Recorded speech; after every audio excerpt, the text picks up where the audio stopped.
Hello everyone, I'm Ariel Hernandez. I'm going to do my homework for this week. I'm going to talk about the Object 9, International Political Economy, Classical Theories. So let's begin.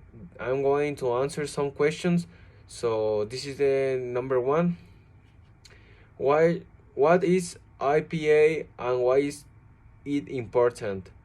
The main idea is the international political economy today tries to determine the relationship between three different variables, namely international interests, national and international institutions, and international negotiations between states.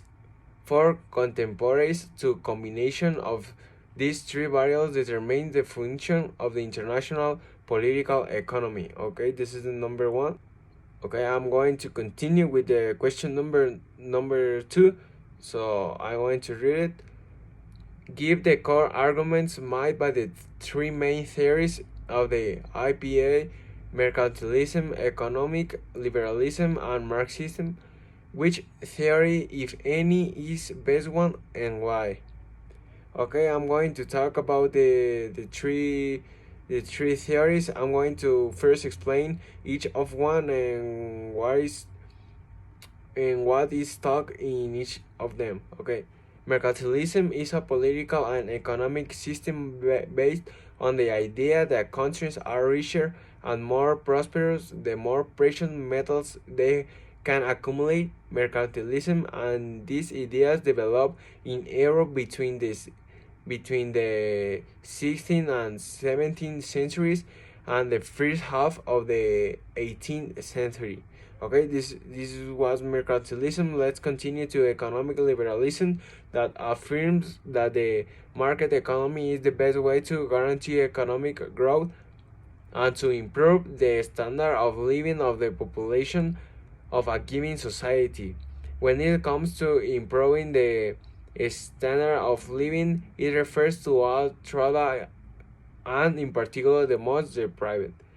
Okay, let's continue with Marxism. Theory proposed, in addition to eliminating social classes, that the proletariat is in charge of government under the society system, which is aimed at making socioeconomic change capable of leading to communism and more elegant society.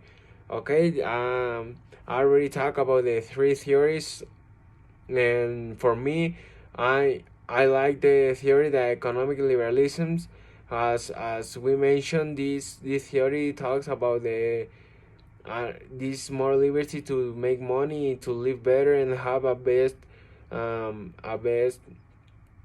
quality of life. We already seen that the other theories can do to a society as many countries that it fails, but for me this is the best one for living. Okay, to give an answer to the next question number three, I'm going to read it to politics is in control of economics, say mercantilism. Economics is the basis for everything else, including politics, say Marxism. How should we settle this dispute? Okay, now we're going to give answer to this question. As its name says, in this theory that is very likely to be fully because the studies carry out that what they indicate, but they don't stop being theories, just theories. It might be that at some point in the history this will change. For what is necessary, observe the state in which society is in order to determine how to resolve this dispute.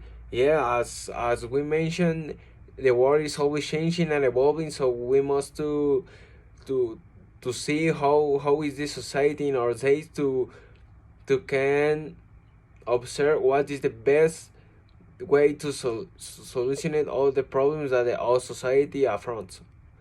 Okay, for next question is, economic liberals agree that economic exchange is a positive sum game. In the Marxist approach, the economy is exploitation and equality. Who is correct? Okay, let's give a answer.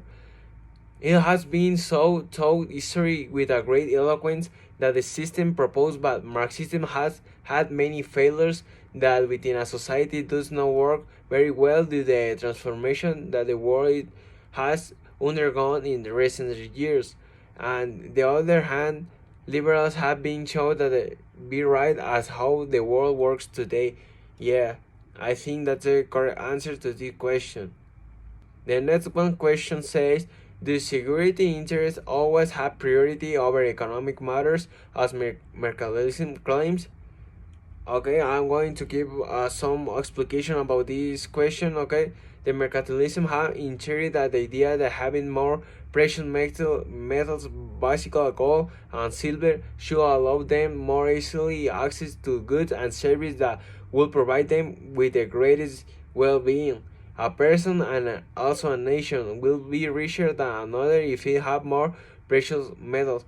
For this reason, in this theory is very important the security, because these are physical things, so the thieves can stop this kind of thing. So it's very important to have a very good security to protect them for the exterior world. So for this reason, I think that's a very correct answer to this question. Okay, moving on with the next question, we're going to give also a good answer to this. And this is the question. Compare Walt and Waldstein, who has better theory? Okay, for my criteria, I'm going to first give a brief explanation about the theory about Walt. Walt agreed that the world exists in a state of perpetual international anarchy.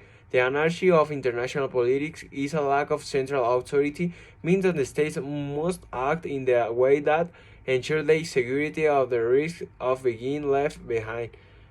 So this is like I'm going to read it too. So this theory is much better suited to the modern times, as we already mentioned above.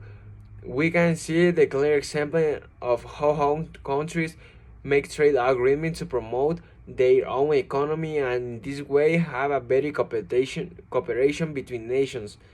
So problems are so avoided since there are better relationship between all countries, and for this reason I think that this theory suits better in our days, because the communication and cooperation is a very important thing in our society. So for me, this is the better theory for us in our times.